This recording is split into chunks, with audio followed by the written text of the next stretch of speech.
hope you enjoy the story. Let's begin. The familiar scent of hay and metal clung to the air of the Cordell family barn. Silas had spent the morning hanging string lights across the rafters, transforming the workshop space into something Arlena deemed acceptable for her baby shower. Now he stood against the back wall, a bottle of water in his calloused hand, while 30-some guests mingled around tables covered in blue tablecloths.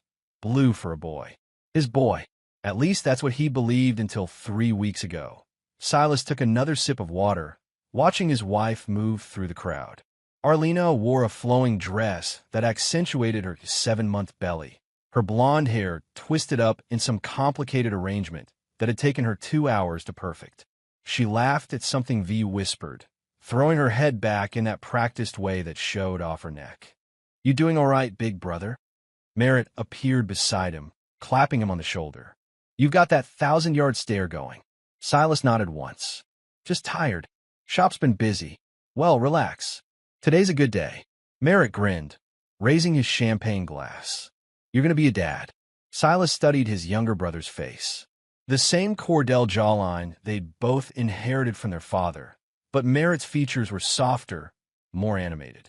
The favorite child, the charmer, the history teacher all the local parents requested for their kids. "Yeah," Silas said finally. Across the room, their mother Maribel was arranging presents on a table, her silver hair pulled back in a severe bun. She caught Silas looking and nodded stiffly before returning to her task. 36 years, and he still couldn't read her approval in those eyes. Not like she looked at Merritt. "Everyone." Arlena's voice cut through the chatter. She stood in the center of the barn, champagne flute raised high.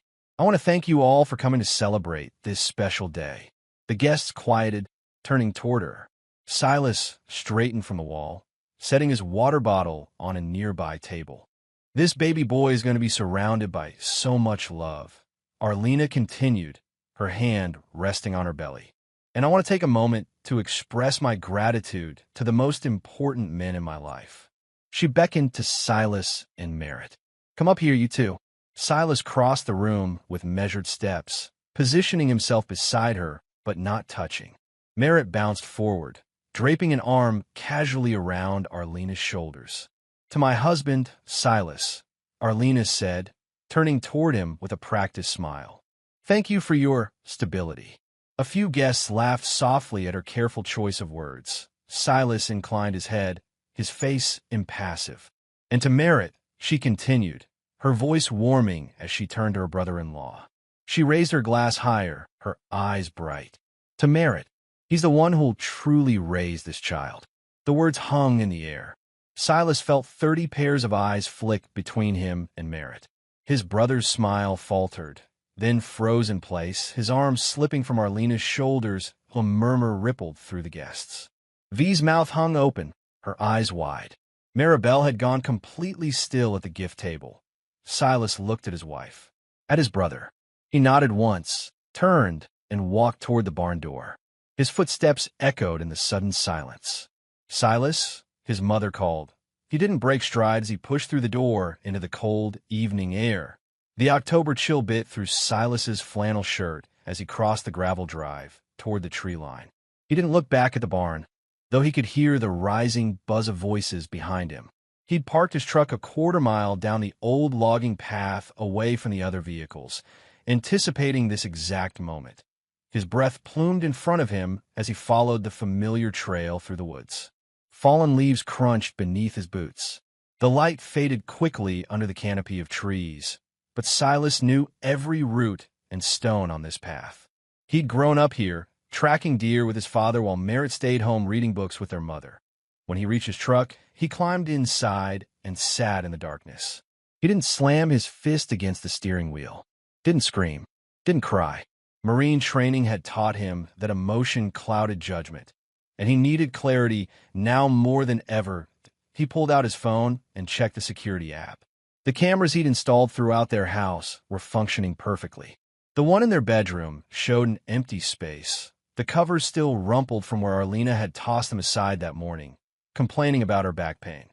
Silas leaned his head against the headrest and closed his eyes. 3 weeks ago, he found the first evidence. 2 months before that, he'd noticed the changes in her behavior. 5 months before that, he'd started to have the feeling something was off. But the baby he'd wanted to believe in the baby that he reached into the glove compartment and pulled out a small manila envelope. Inside, a DNA test result processed through a private lab 2 towns over. The words 0% probability of paternity were highlighted in yellow. Not his child. Never had been. The sudden tap on his window made him instinctively reach for a weapon that wasn't there. V's face peered through the glass, her breath fogging the window. Silas lowered the window halfway. What the hell was that? V demanded, hugging herself against the cold. Arlena's in there crying, saying you've been acting weird for weeks. Merritt looks like he's going to throw up. Everyone's leaving. Her heavily lined eyes narrowed. What's going on, Silas? Ask your friend, he said quietly. Better yet, ask my brother. What are you talking about? Go back to the party, V. She stepped back, studying him with suspicious eyes. Are you sleeping out here tonight? It's freezing. I've slept in worse. V hesitated, then nodded. Fine, but this isn't over. No, Silas agreed. It's just beginning. After she left, he reclined his seat and pulled a wool blanket from behind it. He wasn't broken, he was calculating. By morning, everything would be in motion. Dawn light filtered through the trees as Silas approached his house, not their house, his house, built on Cordell land with his own hands. He carried a small wooden box, one he'd crafted in his workshop months ago as a jewelry case for Arlena's birthday. Now it held something far more valuable than jewelry, but he placed it on the front porch, noting Arlena's car in the driveway. She hadn't stayed at her mother's as he'd expected. That was fine. Better, even. Instead of using his key, he rang the doorbell, then returned to his truck. He sat watching from across the street. Engine idling 0.5 minutes passed before the door opened. Arlena appeared in her bathrobe, hair disheveled. She looked down, noticed the box. For a moment, she just stared at it. Then she bent to pick it up, glancing around as if sensing she was being watched. Silas waited until she closed the door, then drove away. He headed straight to his workshop. The metal fabrication business had been his father's, now his. He'd expanded it over the years, hiring 2 other veterans who appreciated precision and quiet. The shop wouldn't open for another 2 hours, giving him time to prepare. His phone buzzed just as he unlocked the front door. Arlena, what is this? Silas didn't respond. Instead, he went to his office and booted up his computer. He plugged in a backup drive and began copying files, all the footage, all the recordings, all the evidence he'd been collecting for months. His phone continued to buzz. Arlena. Silas, answer me right now, Arlena. This isn't funny, Arlena. Are you serious with this? A DNA test. Arlena. Silas, Arlena. I'm calling Merritt. That last message made him pause. He typed back a single reply. Silas. Good. You should both see what's on the drive. Then he silenced his phone and continued working. The next step would require perfect timing. 40 minutes later, his office phone rang. The caller ID showed Merritt's number. Silas let it go to voicemail. A minute later, it rang again. And again, on the 4th call. He picked up. Cordell Metal Works, he said, as if he didn't recognize the number. Silas, what the hell? Merritt's voice shook. What is this? What are you trying to pull? Nothing that wasn't already pulled on me, Silas replied evenly. These videos, this is invasion of privacy. You can't just. My house. My wife. My privacy was already invaded. Silas, you don't understand. I understand perfectly. The DNA test makes it pretty clear. Silas kept his voice level. You and Arlena can spin whatever story you want, but the truth is right there on that drive. We need to talk about this. Face to face. Nothing to talk about. Damn it, Silas. You can't just. Merritt's voice cracked. The baby isn't mine. Silas's grip tightened on the phone, and apparently never was meant to be. Please, just meet me. We can. You'll reap what you planted. Silas hung up. He sat motionless for several minutes, listening to the ticking of the clock on the wall. Then he reached for his computer and began composing an email to his lawyer. Outside, the October wind picked up, rattling the shop windows. A storm was coming.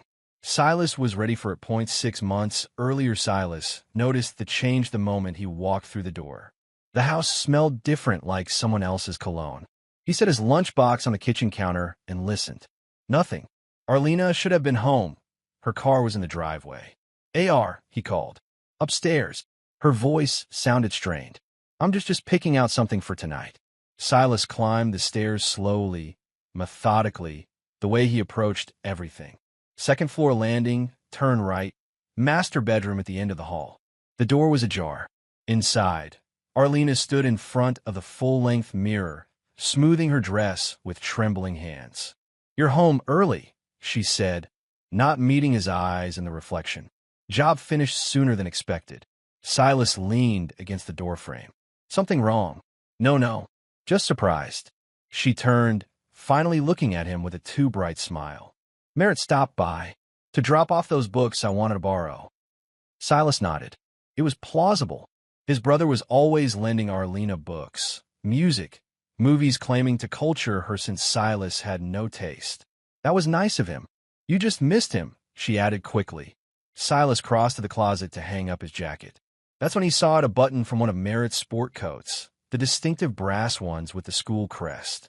It lay half-hidden under the edge of the bed. He said nothing, just pocketed it when Arlena turned back to the mirror. That night, his suspicion gnawed at him while they ate dinner across from each other. Arlena talked about a client at her PR firm, gesturing animatedly with her fork. They want something edgy but not offensive. Whatever that means. She rolled her eyes. People hire us for our expertise, then try to tell us how to do our job. Silas nodded, watching her. The woman he'd married 4 years ago. The woman who'd pursued him relentlessly after they met at a fundraiser for veterans, who'd claimed his stoicism was mysterious and sexy. Later, while she showered, he checked her phone. The text came from a contact named... Nothing obvious, just, you make me feel alive, he never will. Silas replaced the phone exactly as he'd found it. He didn't confront her. Not yet. Instead, he began planning. The next day, he ordered the cameras. Small, wireless, easily concealed.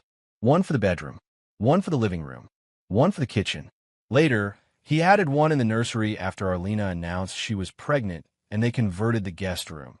Each night, after she fell asleep, he reviewed the footage. Most days showed nothing unusual. Arlena coming home from work, making dinner, talking on the phone to clients. Normal. Then came the day Merritt visited while Silas was supposedly at a job site in Pittsburgh. The footage showed them in the kitchen first, talking, laughing. Merritt leaning against the counter too close to Arlena. Then upstairs. The bedroom camera caught everything. Afterward, Arlena said, he's so boring, so predictable. Merritt laughed. Silas has always been that way, even as a kid. Dad used to say he was born middle-aged. He has no idea, Arlena replied, curling against Merritt's side. No idea at all. Silas watched the footage 3 times. Each viewing, his face remained impassive. He saved the file in a folder labeled insurance, then added a password. The next day, he contacted a lab about paternity testing. The day Arlena announced her pregnancy had been a masterpiece of manipulation. She'd prepared a special dinner, bought his favorite whiskey, and presented him with a tiny pair of work boots. I thought you didn't want kids yet, he'd said cautiously. I changed my mind. She'd placed his hand on her still flat stomach. We're going to be a family, Silas. He'd felt something, then something dangerously close to hope. Despite his suspicions, despite the evidence accumulating on his hard drive, he'd wanted to believe. 2 weeks after that dinner, he'd accompanied her to the ultrasound appointment. While she changed into the hospital gown, he'd carefully collected a sample of tissue from her hairbrush. The lab had required something from him as well, which he provided the same day. The results had taken 3 agonizing weeks. When they arrived, he'd opened the envelope in his truck, parked outside his shop. The clinical language couldn't soften the blow. The alleged father is excluded as the biological father of the tested child. Silas had folded the paper carefully, tucked it back into the envelope, and gone to work as if nothing had changed. But everything had. Now, staring at his computer screen in the aftermath of the baby shower disaster, Silas reviewed the plan he'd been crafting for months. It wasn't enough to simply leave. It wasn't enough to divorce her quietly. Arlena and Merritt had conspired not just to betray him, but to trap him financially, legally, emotionally. They'd planned to use his sense of duty, his integrity, against him. They would pay for that. Both of them. His phone buzzed with another message from Arlena. "Your mother is looking for you. She's worried. We're all worried." Silas turned the phone face down on his desk. Let them worry. He had work to do. Silas sat in his truck outside Roosevelt High School, watching students stream through the front doors. Merritt would be in his classroom already, probably writing the day's lesson on the whiteboard with that showmanship he'd always had. The history teacher who made the past come alive. The faculty favorite. The respected community member. Not for much longer. Silas opened his laptop and connected to the school's public Wi-Fi. The email had been drafted days ago, waiting for this moment. Addressed to the superintendent, the school board, and the president of the PDA. Subject line: ethical concern, staff misconduct. Attached was a carefully edited video showing Merritt and Arlena in Silas's home, time-stamped during school hours when Merritt should have been teaching. Nothing explicit. Silas wasn't cruel enough to share that, but enough to raise serious questions about Merritt's character and judgment.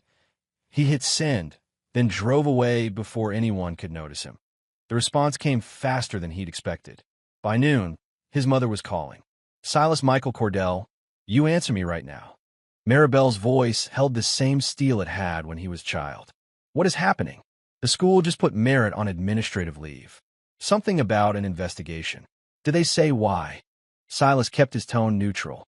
"No, but he called me crying, Silas. Said you've lost your mind, that you're making up stories about him and Arlena." "Did he mention the DNA test?" A long pause. "What DNA test?" "Ask him," Silas said. "Ask him if the baby is mine." Another longer pause. Then, "Silas, what are you saying?" "I'm saying your favorite son has been sleeping with my wife. I'm saying they planned to pass his child off as mine. I'm saying I have proof." That's not possible. Merritt wouldn't. "The baby isn't mine, Ma. The test confirms it." "Oh God." Her voice faltered. "Are you sure? Those tests can be wrong." "Not this one. I need to talk to Merritt. Get his side."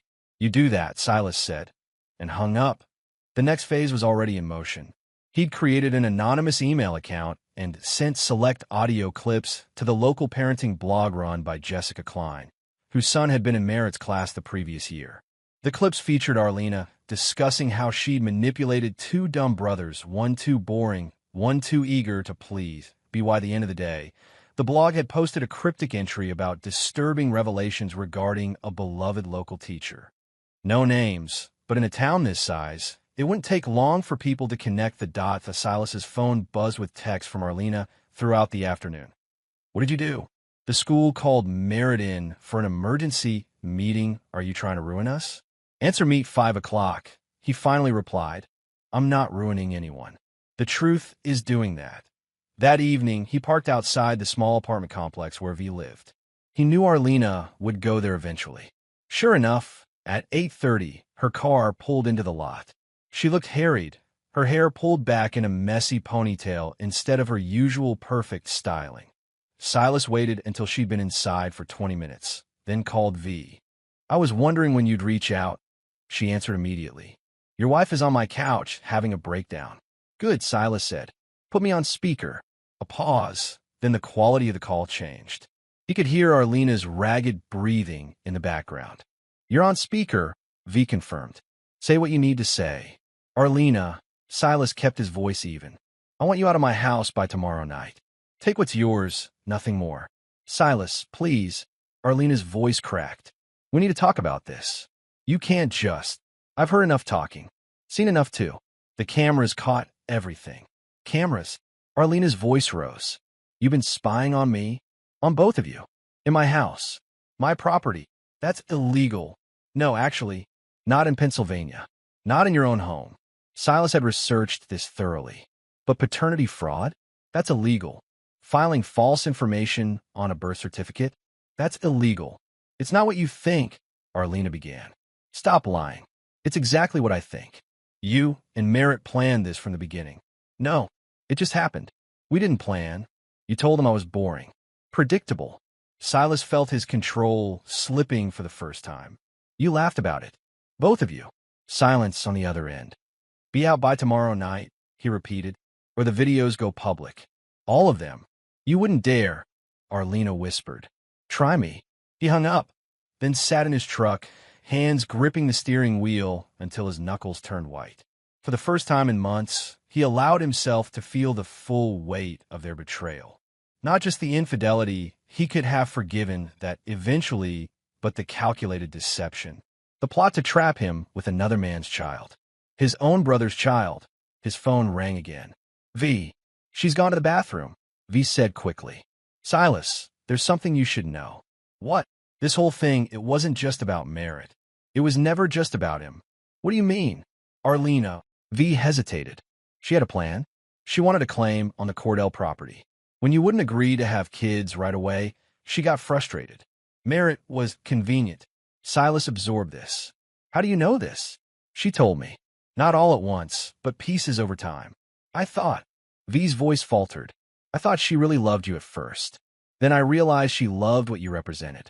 Stability. Land. The Cordell name. And Merritt? Was he part of the plan from the beginning? No. That came later. When you kept putting off having a family. V paused. I should have told you. I'm sorry. Why tell me now? Because what she did was wrong. What they both did. Another pause. And because she's talking about claiming you were abusive. Creating a narrative. Silas closed his eyes briefly. Of course she was. Arlena worked in PR. She knew how to spin a story. Thanks for the warning, he said finally. What are you going to do? What I've been doing. Follow the plan. After hanging up, Silas started his truck and drove to the one place he knew would be empty as house. Arlena would be staying with V tonight. Tomorrow he'd change the locks, but tonight he needed to collect a few things. The house was dark when he arrived. Inside, he went straight to the safe in his office, entering the combination and removing a stack of documents. The deed to the house. Insurance policies. His grandfather's watch. A small box containing his service medals that in the bedroom. He ignored the rumpled sheets and gathered some clothes, his toiletries, the photo of his father that had always sat on his nightstand. Nothing else mattered that as he was leaving. His phone buzzed with a text from an unknown number. This is Celia Ray. Your mother gave me your number. I hear you need a good attorney. Call me tomorrow, 8 a.m. sharp. Silas almost smiled. Celia Ray was the toughest divorce lawyer in 3 counties. His mother had made her choice. The whispers started small, as they always do in small towns. A raised eyebrow at the supermarket. A significant look between parents at the gas station. By the 3rd day after the baby shower, the whispers had grown to murmurs. Silas noticed it first at his shop. Mrs. Hargrove, dropping off her weekly flower delivery, lingered by the counter. Such a shame about your brother, she said, adjusting her glasses. Always seemed like such a nice young man. Silas nodded once, saying nothing. And in his position of trust, too, she continued. Working with impressionable young people. Well, she patted his arm. You're better off knowing these things, dear. Better now than later. Similar conversations happened throughout the day. The UPS driver, a client picking up a custom railing. The owner of the diner when Silas stopped for lunch. Everyone careful not to say too much, but saying everything all the same. Merritt called twice. Silas let it go to voicemail both times. Silas, please. They suspended me pending an investigation. People are talking. I can't. I can fix this. We can fix this. Just call me back. And later, Mom is devastated. Is that what you wanted? To hurt everyone around you? Call me, damn it. Silas didn't call. Instead, he drove to his lawyer's office for their second meeting in 3 days. Celia Ray was in her 60s, with steel gray hair and reading glasses on a chain around her neck. Her office smelled of leather and peppermint tea. Your wife's attorney called this morning, she said without preamble. They're proposing mediation. Mentioned something about shared assets and potential custody arrangements. No, Silas said firmly. No mediation. No shared custody. That's what I told them. Celia smiled thinly. I also mentioned we have evidence making any custody claim moot. That got their attention. What's next? We file everything simultaneously. Divorce petition citing adultery and fraud. Defamation countersuit to head off any abuse allegations she might try to manufacture. Custody dismissal based on the DNA evidence. She tapped her pen against the legal pad in front of her. It'll hit like a tornado. Are you sure you're ready for that? Silas nodded. I want this finished. It won't be quick. We're clean. There will be fallout. I've survived worse. Celia studied him for a moment, then nodded. All right then. We file tomorrow. As Silas left the office, his phone buzzed with a notification. The notification was from a community Facebook group he rarely checked. Someone had posted a clip, one of the audio recordings he'd sent anonymously to the parenting blog. In it, Arlena's voice was crystal clear. Silas is so boring. So rigid. I need someone who makes me feel alive. The comments were already piling up beneath the post. OMG, is that Arlena Cordell? Always thought she was fake. Poor Silas. What about the baby? Silas turned off his phone. The next phase would happen without his direct involvement. The truth, once released, would find its own path. That evening, he returned to the small apartment he'd rented on the other side of town. It was sparse: a bed, a table, 2 chairs, the bare essentials. He'd lived with less during his deployments that he was unpacking groceries when someone knocked on the door. Through the peephole, he saw V, shifting nervously from foot to foot. When he opened the door, she pushed past him without waiting for an invitation. It's getting ugly out there, she said, dropping her purse on his table. That audio clip is everywhere. Arlena's PR firm called her in today. They've lost 3 clients already, all citing moral clauses in their contracts. Silas continued putting away his groceries. Not my problem. She's saying you edited the recordings. That you're setting her up. V watched him carefully. She's also saying you were controlling. That you installed those cameras because you were paranoid. Is that what you came to tell me? No. V took a deep breath. I came because she asked me to talk to you. To convince you to stop whatever you're planning next. And what did you tell her?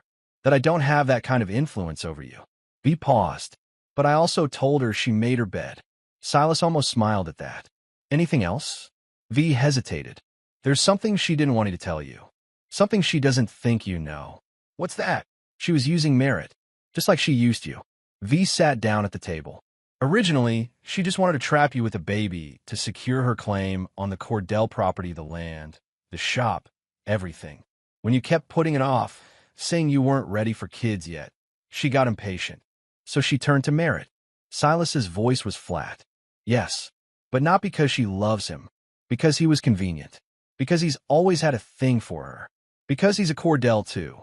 Silas absorbed this, feeling a strange, cold clarity.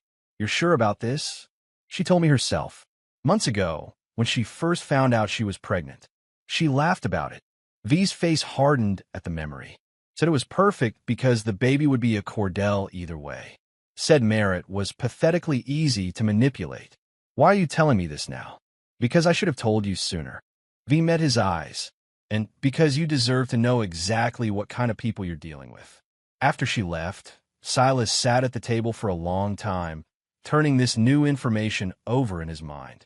He'd known Arlena was manipulative. He'd known Merritt was weak. But the calculated nature of the deception still surprised him. His phone rang. His mother. I'm at the lawyer's office, Maribel said without greeting. Looking at the trust paperwork. What trust? Your father's trust. The one that controls the estate. Her voice was clipped, businesslike. Currently, it's divided equally between you and Merritt. I'm changing that. Silas hadn't expected this. Ma, don't try to talk me out of it. Your brother lied to my face yesterday. Looked me in the eye and denied everything until I showed him the DNA test results you sent me. A pause. I raised him better than that. The trust was Dad's wish. You don't have to. Your father would have done the same thing. He valued integrity above all else. Another pause. That's what he saw in you. What I didn't appreciate enough. Silas said nothing, unsure how to respond to this unprecedented acknowledgement. The changes will be filed tomorrow, Maribel continued. Merritt gets nothing. The house, the land, the business, it all goes to you eventually. He's still your son, Silas said quietly. Yes, and I'll always love him. Her voice hardened. But he made his choice. After hanging up, Silas walked to the window of his apartment, and looked out at the darkening sky. The scales had tipped, momentum gathering behind his carefully orchestrated plan. Tomorrow, the legal filings would make everything public and official.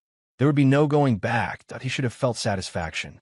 Instead, he felt only a grim resolve to see this through to the end. The courthouse buzzed with whispered conversations as Silas followed Celia Ray down the marble corridor.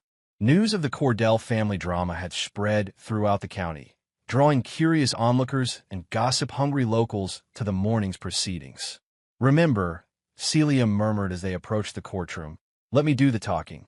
No matter what accusations fly, no matter how provoked you feel, you say nothing without my go-ahead." Silas nodded once. He'd worn his darkest suit, the one from his father's funeral. Polished shoes, clean-shaven, the model of respectability. Inside, Arlena already sat at the opposite table with her attorney, a young man in an expensive suit who looked nervous. She dressed carefully, too, a conservative navy dress that minimized her pregnancy, hair pulled back simply, minimal makeup to emphasize her vulnerability. When she saw Silas, she attempted a tremulous smile. He looked through her as if she weren't there. The judge entered, and the proceedings began. What followed was exactly the tornado Celia had predicted.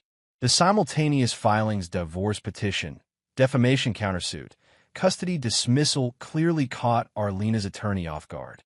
He stammered through his objections as Celia methodically presented their evidence. "Your Honor, we have clear and convincing proof of both adultery and paternity fraud," she stated, passing copies of the DNA test to the clerk. "Additionally, Mrs. Cordell has begun spreading false allegations of abuse to salvage her reputation, which is why we've filed the defamation countersuit." "These are serious claims," the judge said, reviewing the documents. "Mrs. Cordell, do you wish to respond?" Arlena leaned toward her attorney, whispering urgently. He stood, straightening his tie. "Your Honor, my client categorically denies these accusations. The alleged evidence was obtained through illegal surveillance."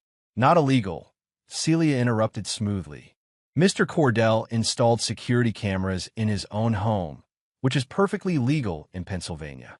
We have documentation confirming this." The judge frowned. "What about these abuse allegations?" "Fabrications, Your Honor," Celia replied. Mrs. Cordell began circulating these claims only after the discovery of her infidelity. "We have documented her previously describing Mr. Cordell as boring and predictable, hardly the language one would use to describe an abusive spouse."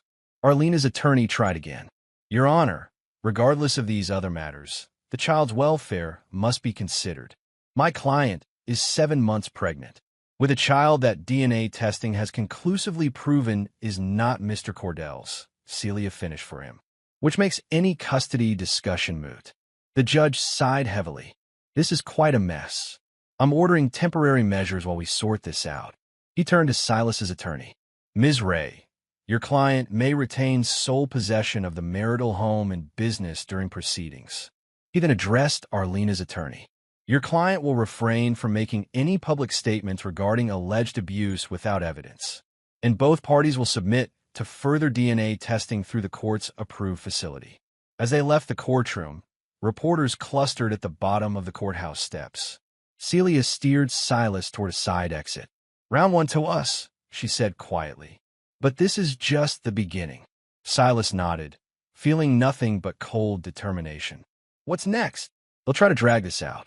Play for sympathy because of the pregnancy. Maybe attempt to challenge the DNA results, though that's a losing battle." Celia glanced at him. "The real fight will be over assets. She'll want half of everything." "She'll get nothing," Silas said firmly. "That's the plan. But it won't be easy." "Celia, check her watch. I'll call you tomorrow with the next steps."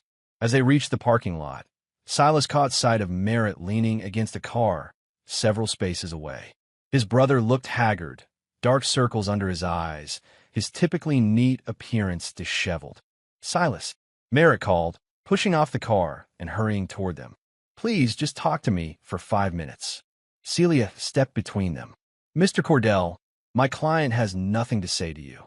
Any communication should go through proper channels. Silas, come on, Merritt pleaded, trying to look past her. We're brothers. Family. This has gone too far. Silas met his brother's eyes for the first time since the baby's shower. We stopped being family the moment you betrayed me. It wasn't like that. It just happened we never meant to. Save it for someone who cares, Silas said, walking past him toward his truck. They suspended me permanently, Merritt called after him, voice cracking. 10 years teaching, Silas. My whole career. Gone. Silas paused, then turned back. You reap what you plant. The drive back to his apartment was silent. Silas felt no triumph, no satisfaction, only the steady resolve to see justice done. Not revenge, he told himself. Justice. His phone buzzed with a text from his mother. Heard about court. Good start. Dinner tonight. For the first time in days, Silas felt something other than cold determination. He texted back, yes. 6 p.m.? The response came immediately. I'll cook. Your favorite. That evening, Silas drove to his childhood home, a sturdy farmhouse that had been in the Cordell family for generations. Maribel met him at the door, her silver hair pulled back in its usual severe bun, her face unreadable. You look tired, she said by way of greeting, ushering him inside. The house smelled of pot roast and fresh bread, the same meal she'd made every Sunday when he was growing up. They ate at the kitchen table, the formal dining room ignored as always. The trust changes are official, Maribel said after they'd finished eating. Everything comes to you. Silas nodded. Merritt was at the courthouse today. I know. He called me crying again. Maribel's mouth tightened. Said I betrayed him too. That everyone's against him. Are you having second thoughts? No. She met his eyes. Your brother made his choices. Now he faces the consequences. She paused. Just like your father would have wanted. Silas had never heard his mother invoke his father's approval for anything he'd done. The acknowledgement settled something inside him he hadn't realized was unsettled. There's something else you should know, Maribel continued. Merritt's been staying with friends, but they've asked him to leave. Apparently, their teenage daughter is uncomfortable having him in the house, given the rumors. What will he do? I don't know. And right now, I can't bring myself to care. She reached across the table and did something she'd rarely done in his adult life. She took his hand. I'm sorry, Silas. Sorry I didn't see what was happening. Sorry I always favored him. Silas looked at their joined hands, unsure how to respond to this unprecedented vulnerability from his stoic mother. You don't have to say anything, she continued. Just know that I'm on your side. All the way. As he drove back to his apartment that night, Silas felt the momentum shift even further in his favor. The town was turning. His mother had chosen sides. The legal system was working as it should. Even the weather seemed to mirror his mood, a clearing sky after days of overcast gloom. Tomorrow would bring the next phase of his plan. The final phase, if everything went according to schedule. Silas was ready. Silas arrived at his metal shop before dawn, unlocking the front door in the gray morning light. Inside, he went through his routine with methodical precision, starting the coffee pot, checking emails, reviewing the day's work orders. Normal actions that anchored him amid the chaos of everything else. Rob and Miguel, the two veterans he'd hired after their service, arrived at 7 sharp.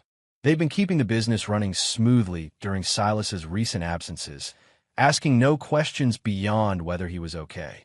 Morning, boss, Rob said, hanging his jacket on the hook by the door. Heard the courthouse was interesting yesterday. Silas nodded once. Small towns. No secrets. If you need anything, Miguel added quietly, just say the word.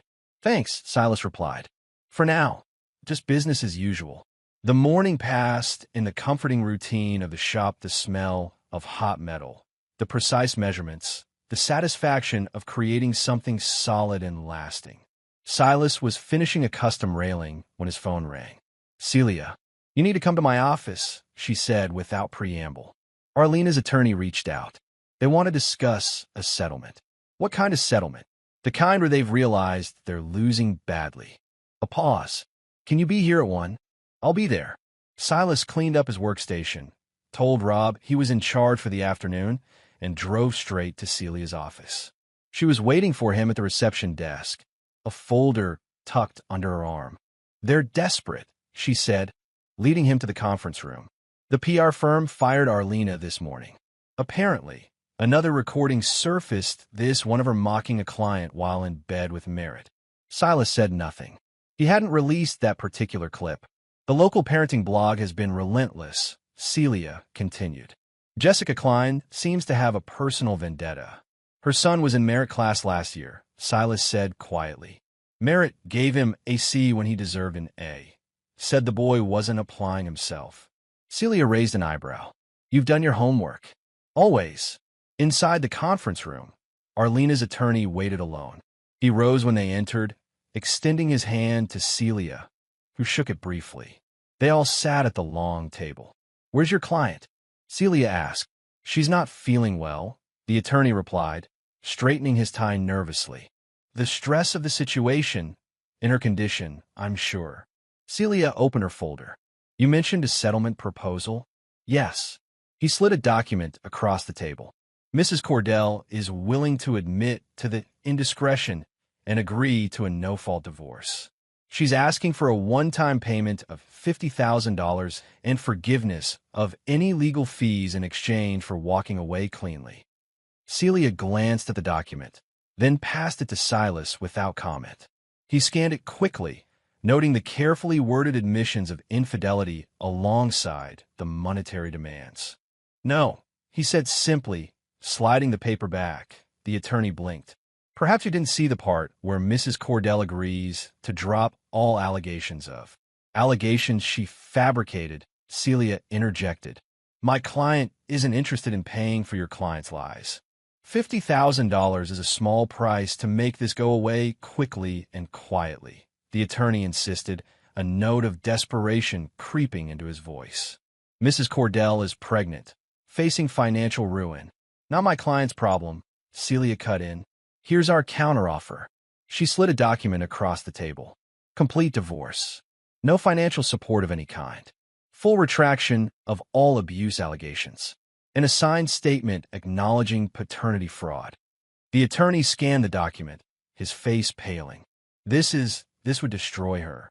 "She destroyed herself," Silas said quietly. "And my brother with her. We need time to consider." 24 hours, Celia stated firmly. "After that, we proceed with the full court case, including all evidence of fraud and defamation." After the attorney left, Celia turned to Silas. "They'll come back with a counter. They always do. Doesn't matter. I won't agree to anything that gives her assent." Celia studied him. "This isn't just about the money for you, is it?" "No." "What do you want, Silas? Really want?" He considered the question. "Justice. Consequences. For both of them." And after that, Silas had no answer. He hadn't thought beyond the plan, beyond seeing it through to completion. As he left Celia's office, his phone buzzed with a text from his mother. "Need to see you. Important." Home now. He drove directly to the farmhouse, finding Maribel pacing the front porch. She looked up as his truck approached, her face tight with anger.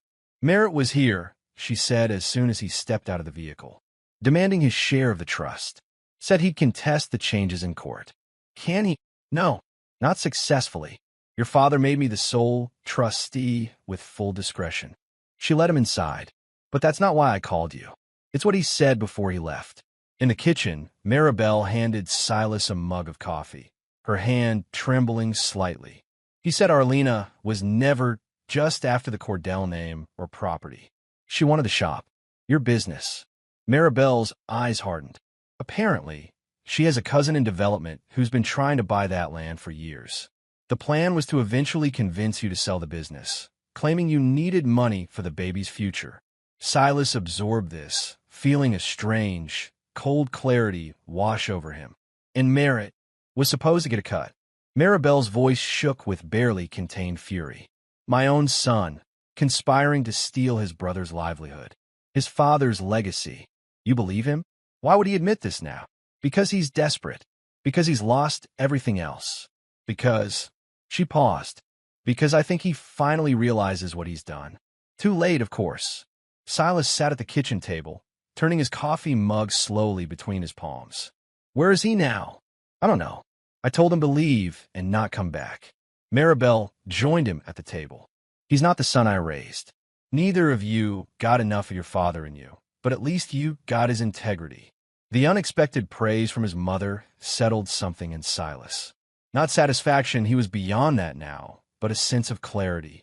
Everything was aligned. The final pieces were falling into place. The hearing is Monday, he said. The judge will make his ruling.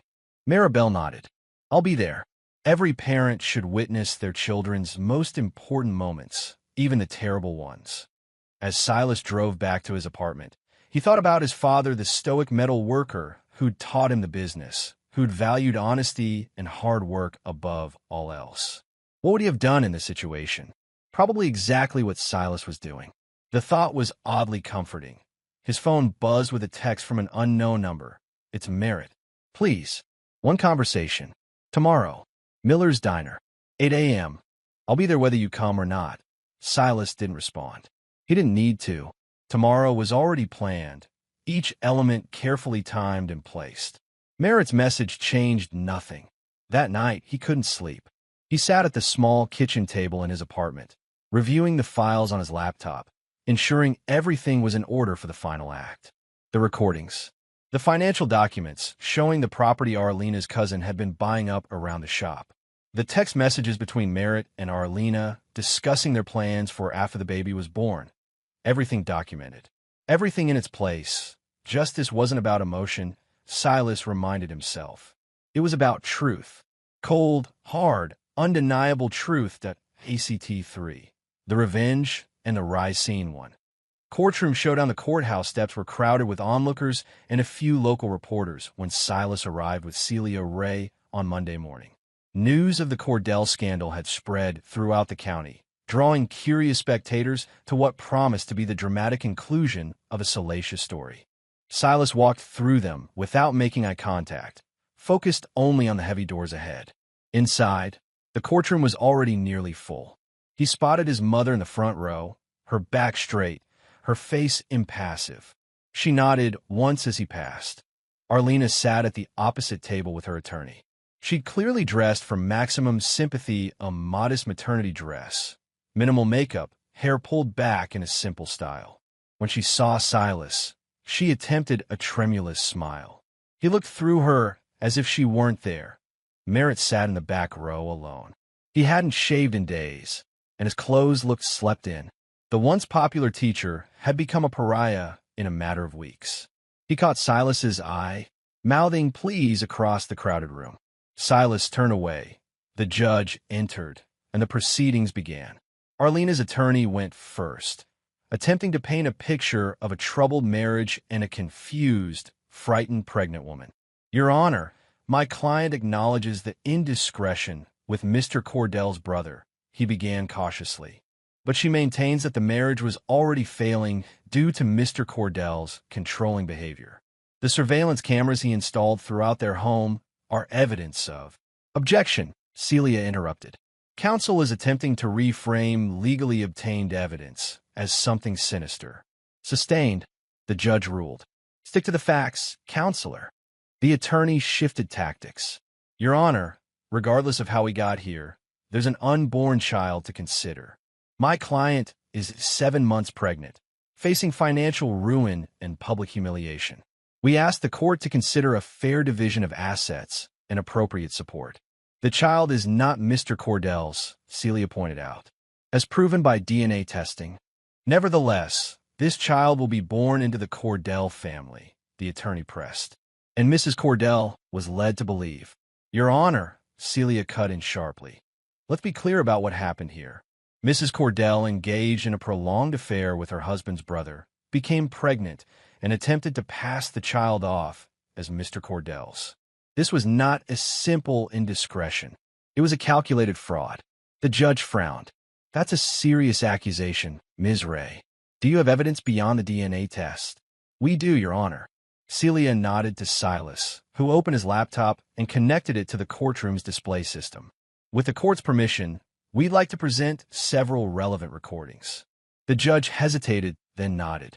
Proceed. Silas pulled up the first video of Arlena and Merritt in the kitchen of his home, the date stamp clearly visible. "Turn it up," the judge instructed the clerk. On screen, Arlena leaned against the counter, laughing as Merritt poured wine. "He has no idea," she said, accepting a glass. "No idea at all. Are you sure about this?" Merritt asked, moving closer. "The baby. It's perfect," Arlena replied. "A Cordell baby one way or another. And once there's a child, he'll never let go of the family property. That's how Silas is all about legacy and duty. And us." Merritt reached for her hand. Arlena smiled, setting down her wine. "You're more fun than your brother. But this isn't about fun. It's about planning for the future." The courtroom was completely silent as the video continued, showing Arlena and Merritt moving upstairs to the bedroom. Silas skipped ahead to their conversation afterward. "He's so boring," Arlena said on screen, curled against Merritt's side. "So rigid. So predictable. He's always been that way," Merritt replied.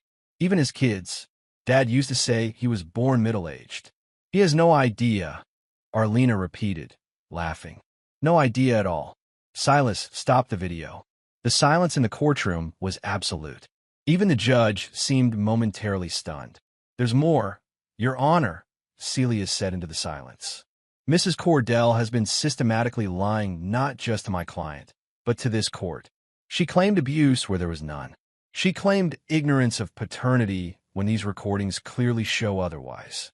And most importantly, she nodded to Silas again that he switched to a different file text messages between Arlena and a contact named Ryan C. Ryan C. Any progress on convincing him to sell the shop? Arlena, working on it. Baby news has him thinking about the future. Ryan C. Dad's getting impatient. That land is the key to the whole development. Arlena, tell Uncle Phil to relax. I've got this handled. Ryan Collins, Celia explained. Mrs. Cordell's cousin. Their family development company has been buying up properties around Mr. Cordell's metal shop for years. This wasn't just infidelity. It was a calculated plan to gain control of valuable property. Arlena's face had drained of color. She clutched her attorney's arm, whispering frantically. Across the courtroom, Merritt looked physically ill. Your Honor, Arlena's attorney began, these messages could be taken out of context. There's no context, Celia cut in, that makes this anything other than what it is: fraud, conspiracy, and attempted theft. The judge studied the evidence on the screen, then turned to Arlena. Mrs. Cordell, do you wish to respond to these allegations? Arlena rose shakily, one hand resting on her swollen belly. Your Honor, I never meant to hurt anyone. Things got complicated, out of control. Her voice broke. I made mistakes. Terrible mistakes. But I'm about to be a mother. What you need, the judge interrupted, is not relevant to this court's decision. What is relevant is what you did. He turned to Silas. And what your husband deserves after such profound deception. Silas sat immobile, his face expressionless as the judge continued. Based on the overwhelming evidence presented, this court grants the petition for immediate divorce on grounds of adultery and fraud. Mr. Cordell owes no financial support whatsoever, as the child is conclusively not his. The judge's voice hardened. Furthermore, all allegations of abuse are stricken from the record as unfounded and potentially defamatory. Arlena began to cry, shoulders shaking. Her attorney patted her arm awkwardly. Mrs. Cordell, the judge added, I strongly suggest you pursue no further legal action in this matter. The evidence presented today could easily support criminal charges of fraud. Consider yourself fortunate that your ex-husband has not pursued that option. As the judge declared the proceedings concluded, the courtroom erupted in whispers. Silas closed his laptop and rose, looking at Arlena for the first time since entering the courtroom. Her face was streaked with tears, her carefully constructed image of vulnerability replaced by genuine distress. You've ruined everything, she whispered. Are you happy now? I didn't ruin anything, Silas replied quietly.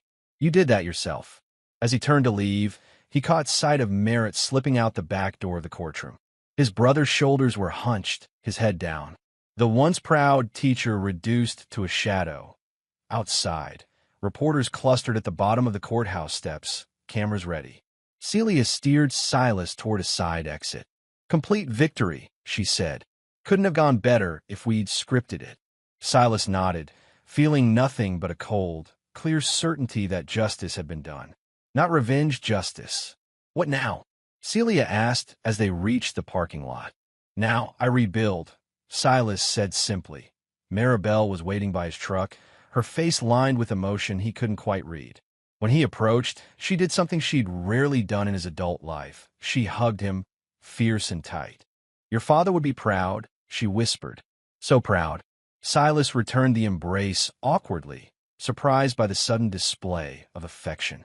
"Come to dinner tonight," Maribel said, stepping back. "We should talk about the future." "I'll be there," Silas promised. As he drove away from the courthouse, he felt something shifting inside him, not satisfaction. Not exactly, but perhaps the beginning of closure. The plan had worked perfectly. Justice had been served. Now came the harder part. Figuring out what came next. 3 weeks later, Silas stood in the same barn where the baby shower had unfolded, watching as a small group of guests mingled. The space had been transformed again, this time with his own hands, simple wooden tables, mason jars filled with wildflowers, strings of plain white lights across the rafters. Rob and Miguel from the shop were there with their families. A few loyal clients who'd stood by him through the scandal. His mother, looking more at ease than he'd seen her in years. And somewhat surprisingly, V, who'd reached out after the court hearing to check on him, and Arlena. No merit.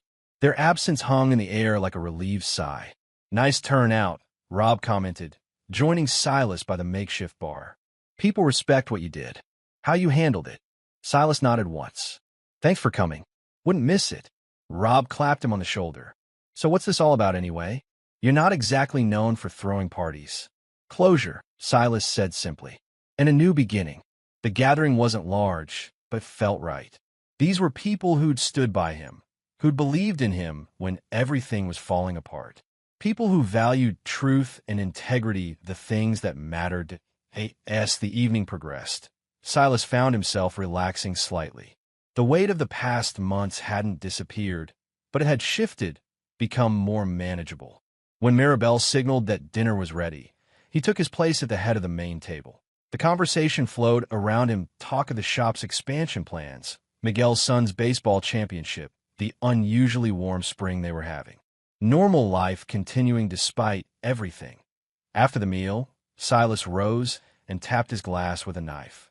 The chatter died down as everyone turned toward him expectantly. "I'm not one for speeches," he began, his deep voice carrying across the barn. "But I wanted to thank you all for coming tonight, for standing by me these past months." Nods and murmurs of support rippled through the small crowd. "A lot has changed. Not all of it good." Silas paused, gathering his thoughts. "But my father used to say that it's not what happens to you that matters, it's how you respond." "Here, here," someone called. Silas raised his glass. "To integrity. May those who fake it choke on the taste." "To integrity," the guests echoed, raising their glasses as they drank. Silas caught his mother's eye across the table. She nodded once, a gesture of approval she'd rarely offered in his childhood. Something shifted between them in that moment, a new understanding, a fresh start. Later, as guests began to leave, V approached him by the barn door. "That was a good toast," she said. "Pointed but good." "Thanks for coming," Silas replied. "Wasn't sure you would." "I almost didn't." V tucked her hands into her jacket pockets. "Felt weird, given everything. But I wanted you to know I had nothing to do with her plans. I should have told you sooner what she was up to. You told me when it counted." V studied him for a moment. "You doing okay? Really?" Silas considered the question.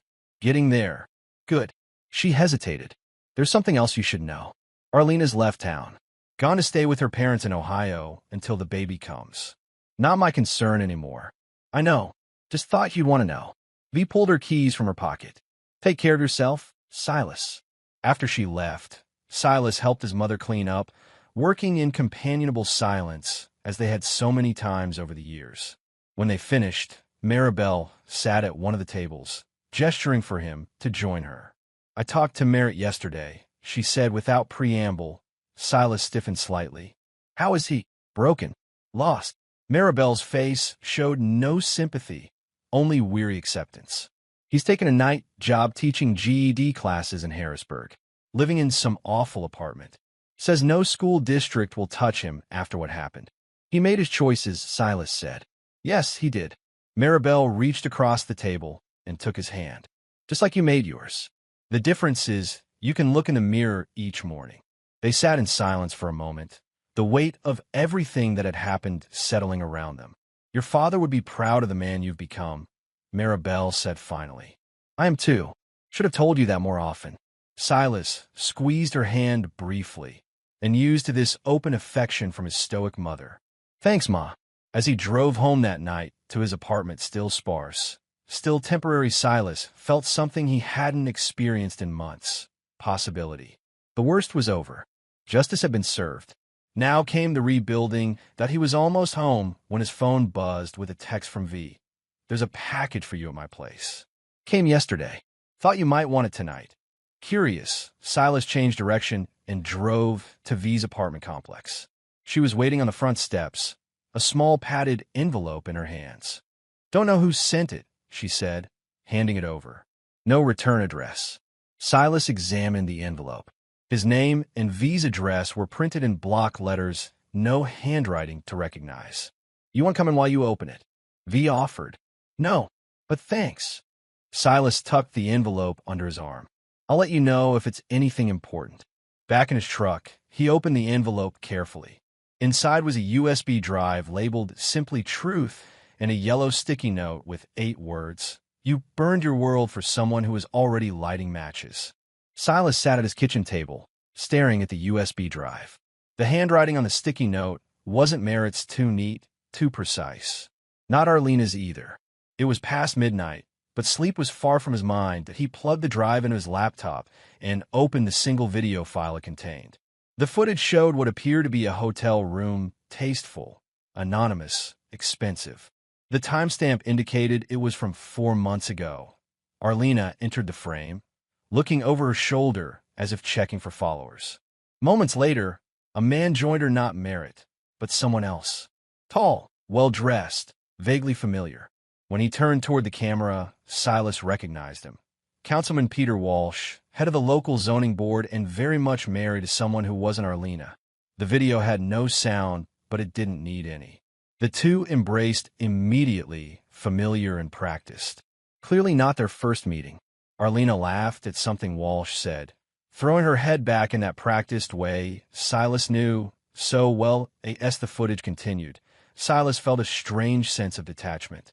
No anger, no hurt. Those emotions belonged to the past.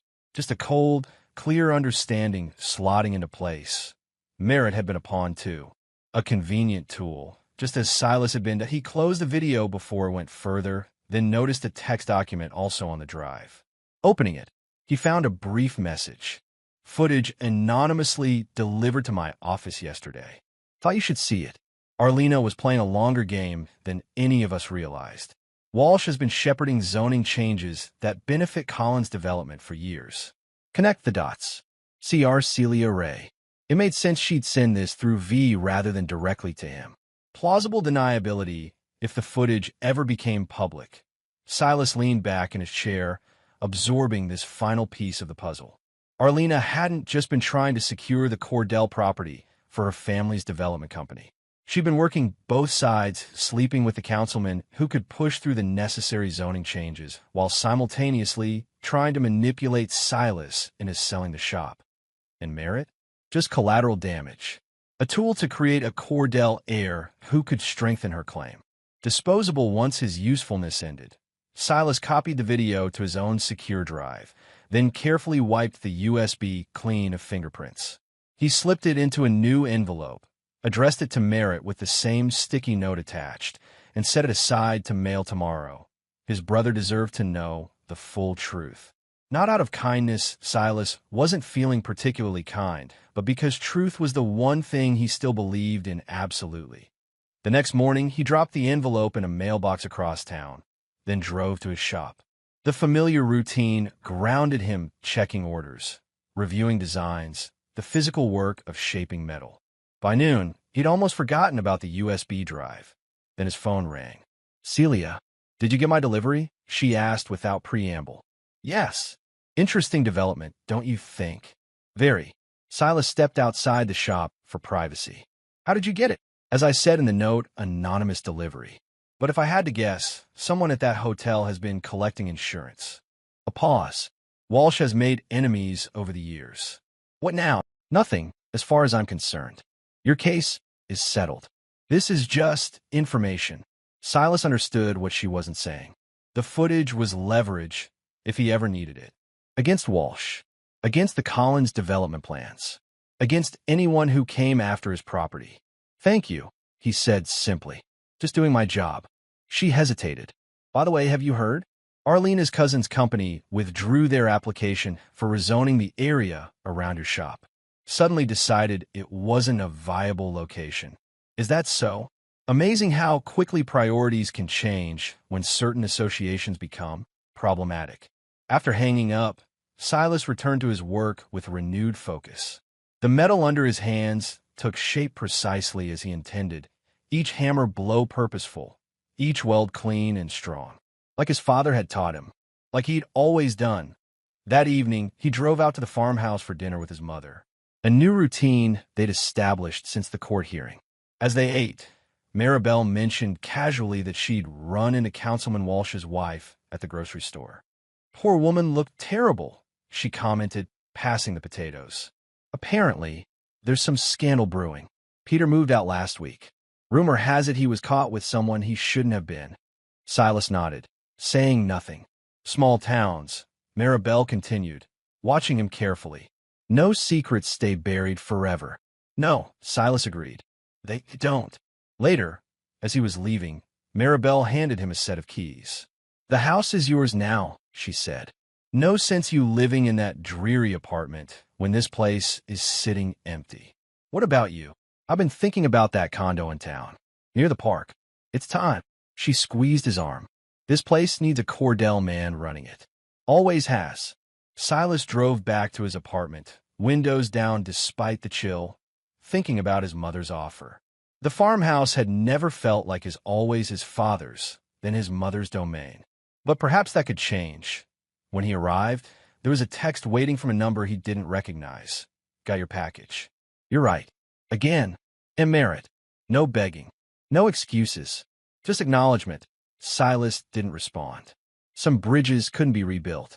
Some betrayals went too deep. Instead, he began packing his few possessions, preparing to move back to the farmhouse. Back to Cordell land, where he belonged.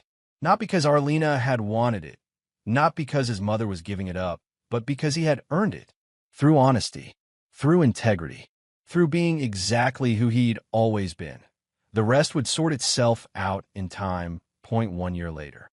The morning air held the first hint of fall as Silas walked the familiar path through the woods behind the farmhouse.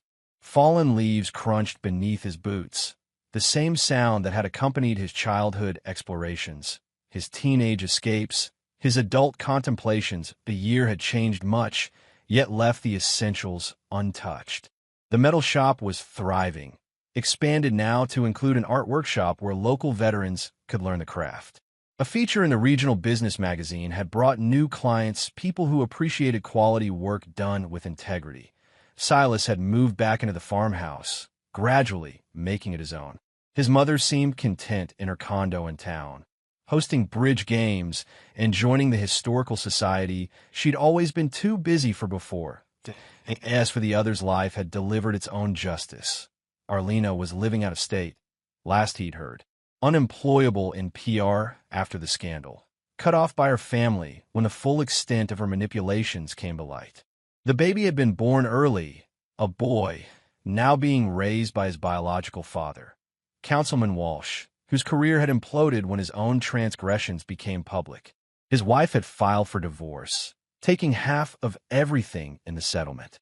Now Walsh was suing Arlena for fraud, claiming she'd manipulated him just as she had the Cordell brothers. Merritt had not returned to town. He was teaching night GED classes at a community college 2 hours away.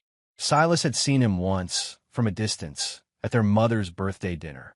Merritt had looked older, diminished, the confident charm replaced by a wary hesitancy. They hadn't spoken. Some wounds never healed completely. Some lessons were meant to scar. Silas reached the clearing where he'd parked his truck that night after the baby shower. So much had started here, or rather, so much had culminated here. The betrayal had begun long before, but it was in this spot that he'd made the decision to see justice done. He didn't regret it. Not the cameras, not the evidence gathering, not the public exposure. In a world that often rewarded deception, truth was the one weapon that never failed. A twig snapped behind him. Silas turned to find V standing at the edge of the clearing, hands tucked into the pockets of her jacket. "Your mom said I might find you out here," she said, stepping forward. "Hope that's okay." "It's fine." Silas nodded toward the path. "Walk back with me." They fell into step beside each other, comfortable in a friendship that had developed slowly over the past year. At first, V had reached out occasionally to pass along information about Arlena or Merritt. Then the check-ins had become more regular, less focused on the past. "How's the workshop expansion going?" she asked. "On schedule. Should be finished by Christmas." "And the veterans program?" "Rob mentioned you got that grant. Starting in January. Already have 6 people signed up." They emerged from the woods behind the farmhouse. Silas had replaced the back porch last summer, adding a wider staircase and a proper railing. The metal pieces had been crafted in his shop, each one precise and strong. "Coffee?" he offered, gesturing toward the house. "Sure." V followed him up the steps. "Actually, I came to invite you to something. The salon is hosting a fundraiser for the Veterans Center next month. Thought you might want to be involved, given your new program." Silas considered as he unlocked the back door. "What did you have in mind? Maybe display some of the metalwork your guys have been creating? People could see what the program produces." She stepped into the kitchen, shrugging off her jacket. "Might get you some new clients, too. I'll think about it." While Silas made coffee, V wandered around the kitchen, noting the changes he'd made. The new cabinets, the expanded island, the large windows overlooking the woods. "Place looks good," she commented. "Different, but good." "Thanks." He handed her a mug. Still work in progress. They sat at the kitchen table, the morning sun streaming through the windows. A comfortable silence settled between them, no need to fill it with words. Silas wasn't the same man he'd been a year ago. Not broken, not bitter, just sharpened. Like the metals he worked with daily, he'd been tested by fire, hammered by circumstance, and emerged stronger for it. He'd learned who he could trust, who stood by him when everything fell apart, who valued truth over convenience, that he'd discovered that forgiveness wasn't always necessary for healing, that justice and revenge weren't the same thing, that moving forward didn't require forgetting. Most importantly, he'd remembered who he was at his core, a man of integrity, a man who finished what others started, a man who could look himself in the mirror each morning and recognize the reflection. Not perfect, not unscathed, but unbroken. "You know," V said, breaking the silence, "I ran into Merritt's old principal at the grocery store yesterday. Apparently, the school board is still dealing with fallout from everything. 3 families have transferred their kids to other districts." Silas nodded once. "Actions have consequences." "Yes, they do." V studied him over the rim of her coffee mug. "You ever regret how public it all became? The scandal, the courts, everything?" "No." Silas's answer came without hesitation. "Truth deserves witnesses." V smiled slightly. "That should be the motto for your workshop." "Maybe it will be." Outside, the October wind rustled through the trees, carrying the scent of fallen leaves and wood smoke. Another season turning, another chapter beginning. Silas Cordell looked out at the land that had been in his family for generations, feeling the weight of its history and the promise of its future. His future on his terms. Not bad, he thought, for a man who'd almost lost everything.